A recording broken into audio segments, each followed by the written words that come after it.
ఉమ్మడి నిజామాబాద్ జిల్లాలో రైతు రుణమాఫీ గందరగోళంగా తయారైంది. అన్ని అర్హతలు ఉన్నా రైతులకు రుణమాఫీ జరగకపోవడంతో రైతులు తీవ్ర ఆందోళన చెందుతున్నారు. రుణమాఫీ జరగని రైతుల కోసం ప్రభుత్వం సహాయ కేంద్రాలు పెట్టినా అవి నిస్సహాయ కేంద్రాలుగా మారాయి.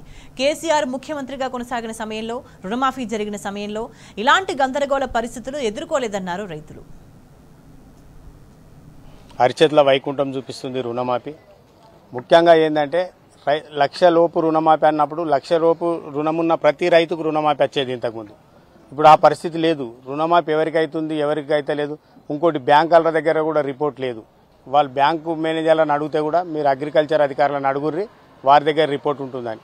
వాళ్ళ దగ్గరికి పోతే వాళ్ళ ఇంట్లో మిస్టేక్ అయింది, లేకపోతే లిస్టు సరిగా లేదు, అది లేదని చెప్పి కప్పదాటుడు ముచ్చట్లు చెప్తున్నారు. కానీ రైతులకు నిజమైన అంటే ఏదైతే రుణమాఫీ చేయాలని రాష్ట్ర ప్రభుత్వం ఎన్నికల ముందు ప్రకటించిందో ఆ విధంగా ఈరోజు 1,00,000 వరకు ఉన్న 1,00,000 మంది ఉండని, 50,000 మంది ఉండని వాళ్ళందరికీ మాఫీ చేసినట్టయితే ఈ పరిస్థితి ఉండదు.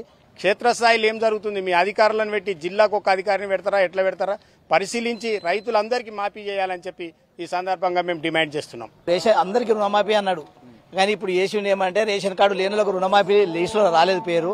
రేషన్ కార్డు ఉన్న వాళ్ళు లేని వాళ్ళు కూడా ఇవ్వాలి, వాళ్ళు కూడా రైతులే. వాళ్ళకు 3 ఎకరాలు ఉన్న కూడా కొందరికి రేషన్ కార్డు లేవు, ఫ్యామిలీలు డివైడ్ అయినాయి.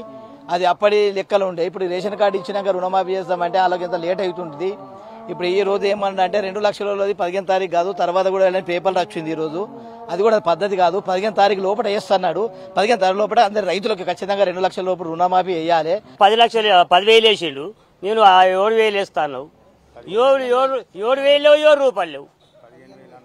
15,000 అన్నావు. 15,000 వెళ్ళి 15,000 7,500 7,000 లేవు, రూపాయలు లేవు, ఏమి లేవు. మేము ఎదురు చూస్తున్నాం.